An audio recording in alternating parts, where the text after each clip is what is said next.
Hey everyone, welcome back to a new video. Before we begin, I need to give some disclaimers. All of these stories are pretty disturbing. Some of them mention murder, and some of them mention rape. So you've now been warned if you want to avoid those kinds of stories. This video is a dark one. Remember to stay safe. And also, remember to always stay hungry.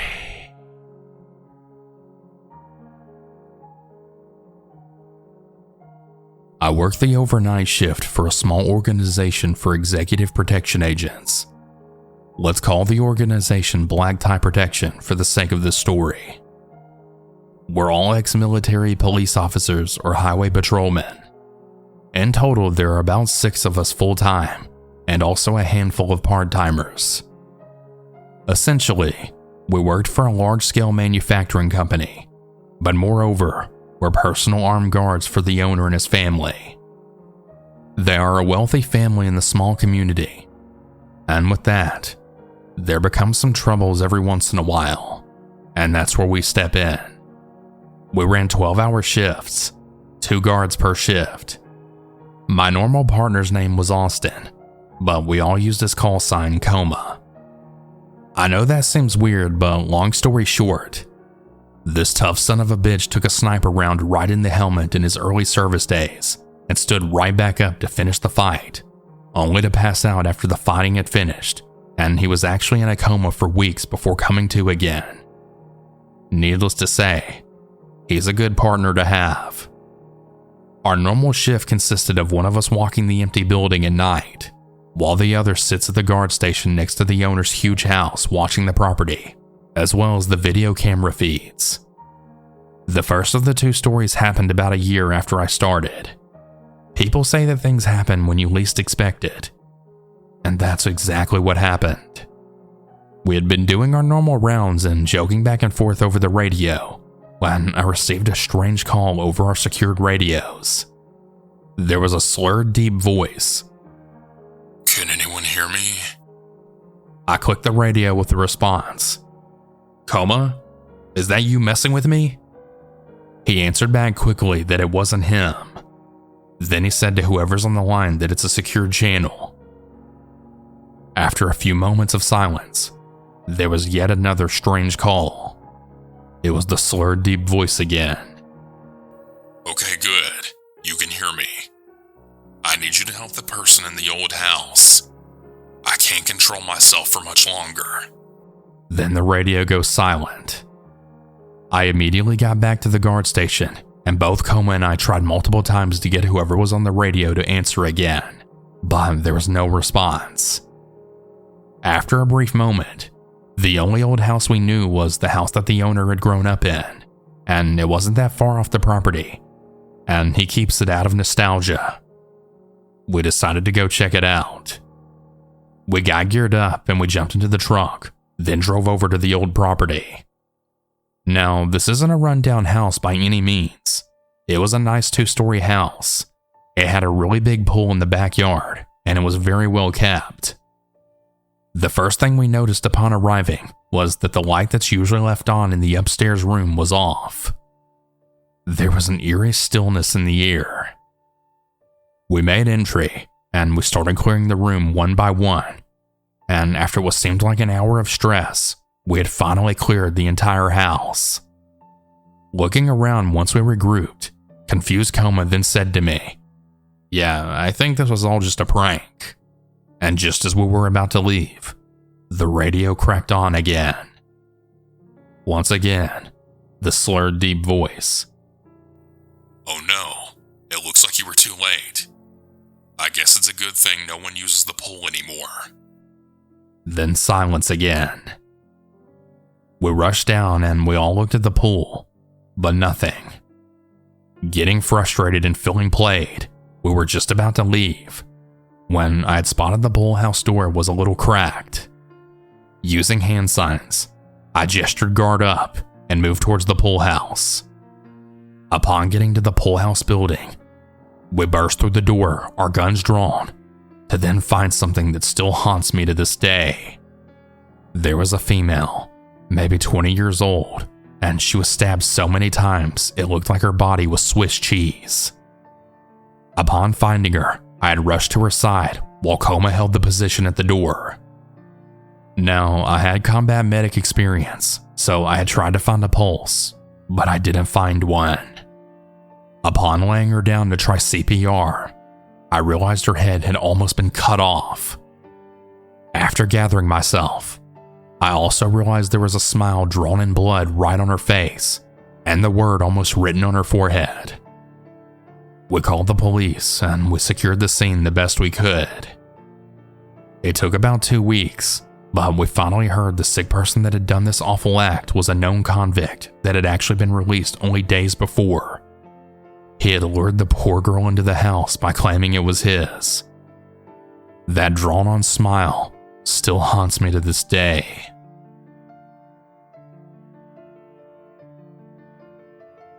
The second story isn't so graphic, but still equally terrifying. Now, as the owner of a large company in a small area, the family I work for employs a ton of local people. And unfortunately, sometimes those employees have to be let go for one reason or another. I would imagine leaving the ex-employees upset and feeling cheated. The family had went to Florida on vacation, and they left their house empty, which means that along with all of our other duties, we had to walk outside the house as well every hour. Now, to explain this story, you have to understand the layout of the owner's house. It's a giant 4-story house that can only be described as a mansion. The ground level floor is all an open, huge living room. There's also a kitchen with 2 full bathrooms, a huge walk-in laundry room, and a basement. It's a full house on its own with another kitchen and 3 bedrooms, as well as a game room. And the top 2 floors are all bedrooms with a movie theater and a huge walkout balcony. It was about 1 a.m. when we got the first burglar alarm. We rushed to the house, but we didn't find anything out of order. The doors on our garage were still closed. No motion or lights. Now, this might seem like a huge red flag, but with the winds we experience, it's not uncommon for a false alarm because the wind will push the doors, making the alarm think someone's trying to enter the house. After clearing the outside, we decided to call the owner. The owner answered, and he had been sleeping. I then said, "Hey, sorry to call so late, but we got an alarm, and we wanted to know if you could pull up the cameras and check to see if anything looks out of the norm." After a few minutes of hearing him type into his computer, he said no, everything looked good, and it must have just been the wind again. "That's what I thought," I answered, but I just wanted to make sure. He told us that he appreciated us calling and being vigilant about it, and he told us to have a safe night, then hung up. We went on about our business as usual for the rest of the night, that is until shift change was about to happen.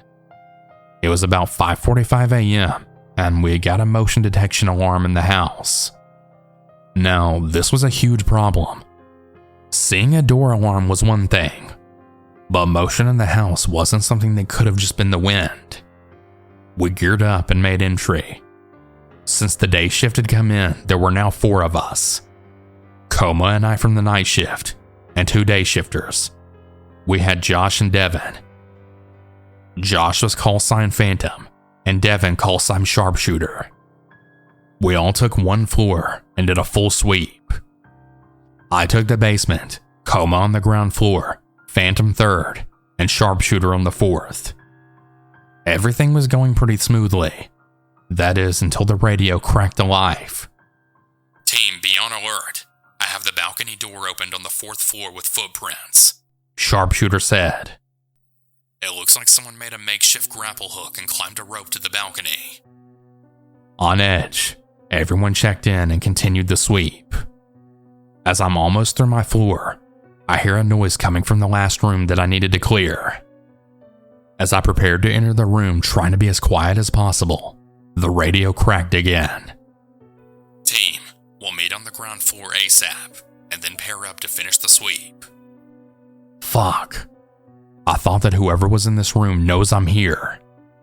Less than a second later, the door swings open, and a man then rushes at me swinging a knife, cutting my forearm trying to get up to the stairs. I radio that we have an armed tango headed to the stairs from the basement. As I get to the last stair, I lunge forward and I grab the man by the ankle, causing him to fall forward onto the ground floor landing. I fought to free the knife and get on top of him, just as Coma threw handcuffs on him. As we got his ID and information, we put the story together. Apparently, he was a recently fired employee. The reason he was let go was because of less jobs coming in, and the money was getting tight, and since he was the last hired, he was the first to be released. But when he heard the family was going on a lavish vacation, he got enraged and drunk, and he decided to break into the house while they were all on vacation, then hide in the house until they got back. The scariest part was that the room he was hiding in, he had enough chairs for the entire family, with robes, duct tape, multiple hunting knives, 2 bottles of gasoline, and matches. I got 27 stitches out of the ordeal, and while he told the police he was just wanting to talk to the owner, all of the evidence left behind tells a much, much scarier story. I'm not really sure what else ended up happening to him, but I definitely hope he got the help he most definitely needed.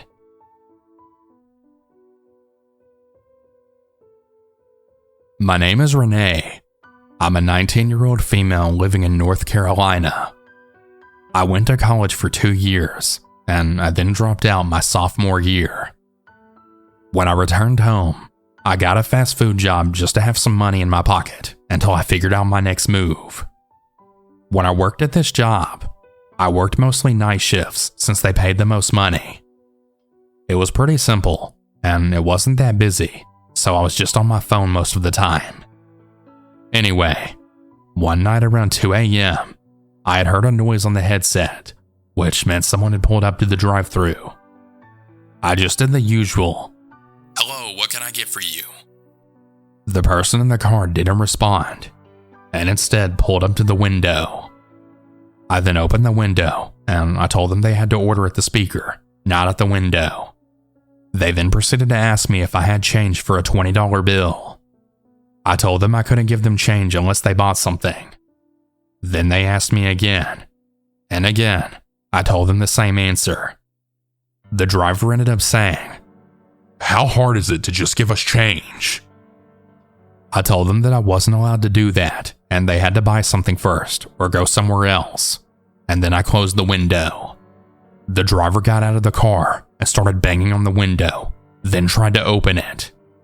I went and got the manager that was closing with me that night, and I told her the situation. She then told me to stay in the office while she went to handle it. Around 15 minutes later, I had heard police cars around the building. Apparently, the people in the car pulled out a gun on my manager and basically tried to rob her. My manager and I gave descriptions to the police, and we closed the store early, then went home. I never heard anything else from the incident, but I'm just really relieved me and my manager survived that night, as it really could have ended up a whole lot worse.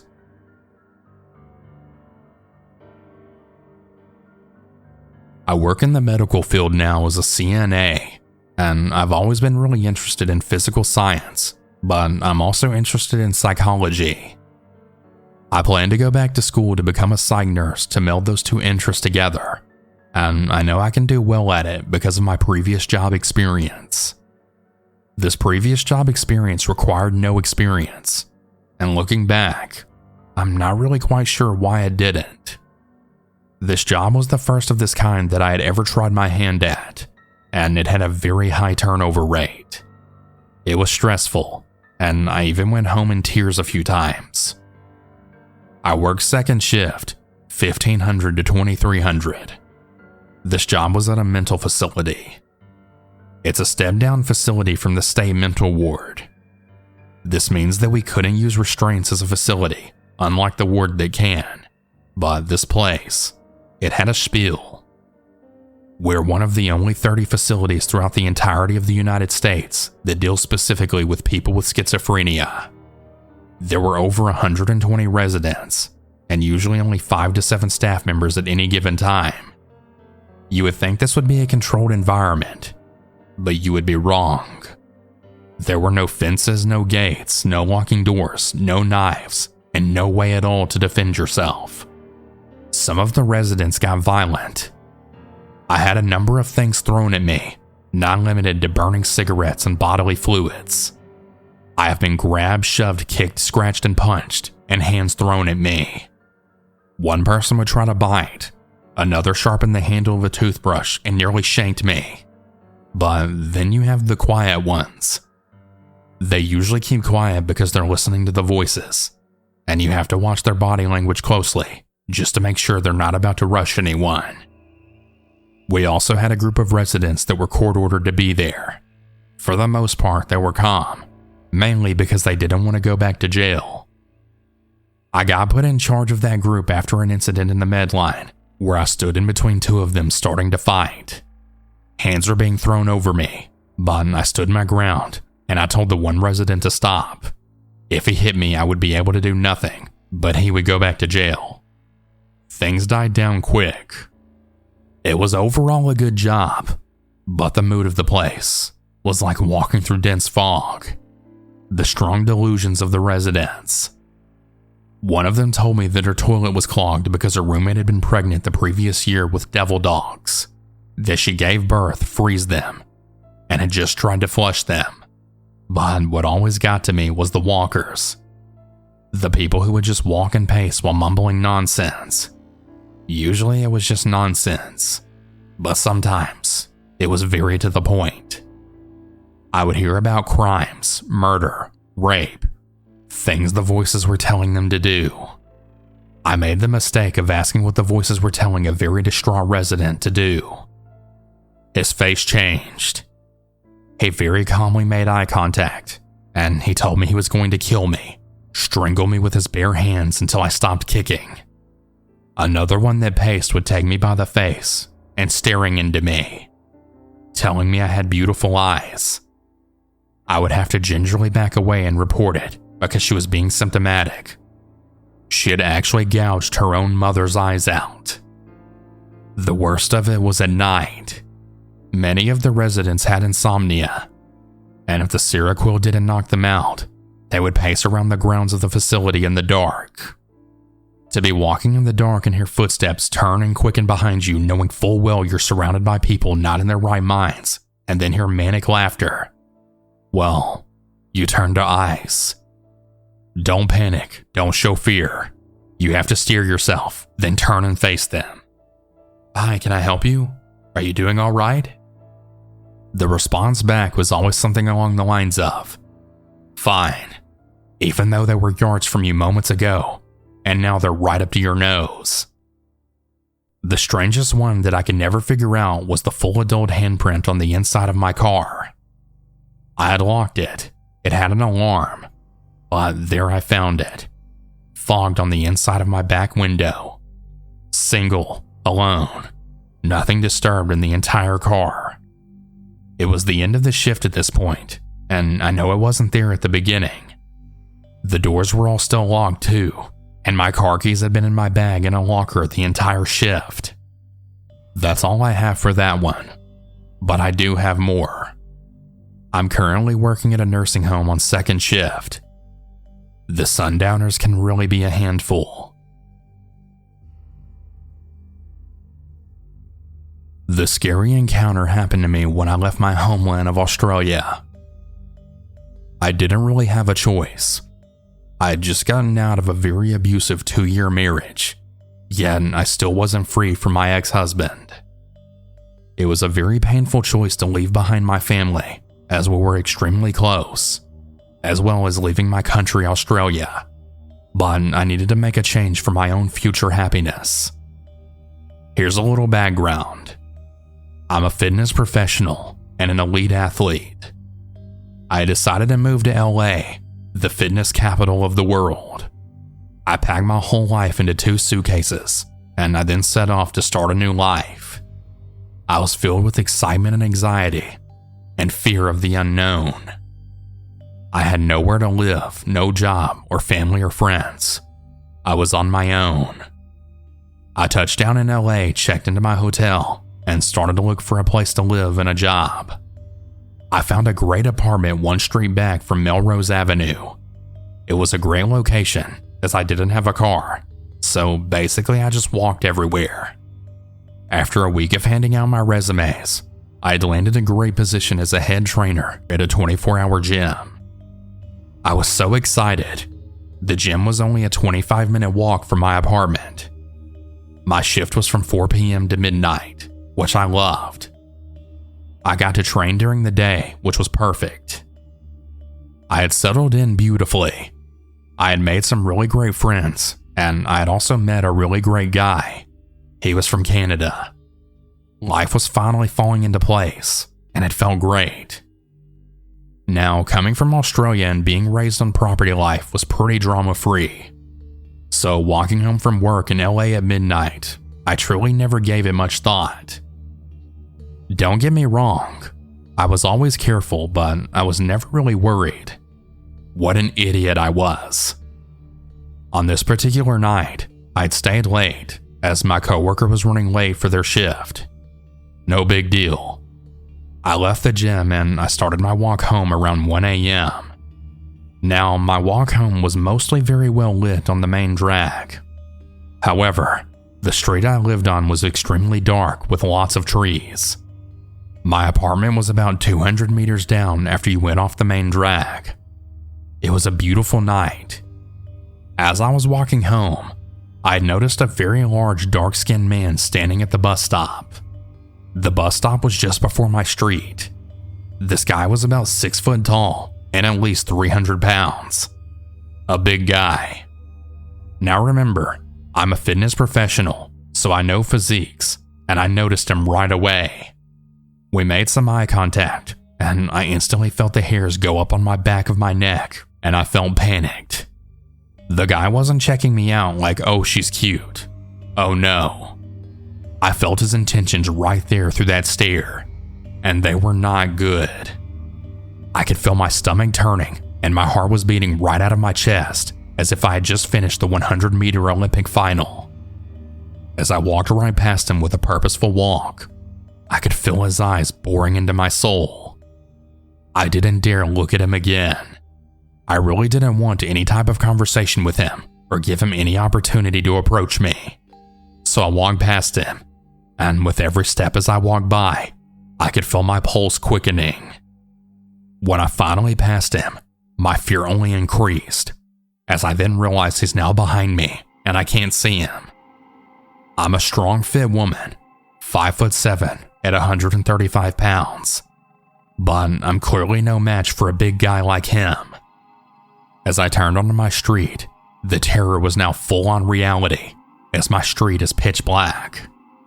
No streetlights and lots of trees, as I mentioned before.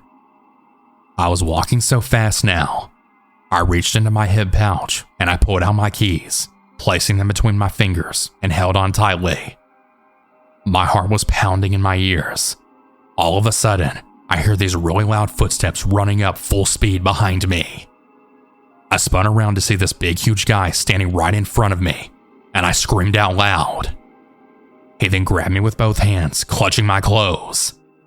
I was still clutching my keys, and I had punched him in the face as hard as I could. Right at about that time, I then saw a car driving down my street towards us. The car started to flash its lights and beep the horn. This sent the big guy scrambling off, and he ran away. As the car then pulled over, I jumped back away, as the person in the car then rolled down the window. I was crying hysterically. The adrenaline was pumping, and I was just trying to make sense of what had just happened. The person then told me to get in the car, that they'll drive me home. They said that they worked out at my gym and that they recognized me. They also showed me their membership and license. And they then said, "Please get in the car, I just want to help you." That guy went into the car in the alleyway. There's actually 2 guys, and I don't think they're done messing with you. My mind was racing as I then got into his car.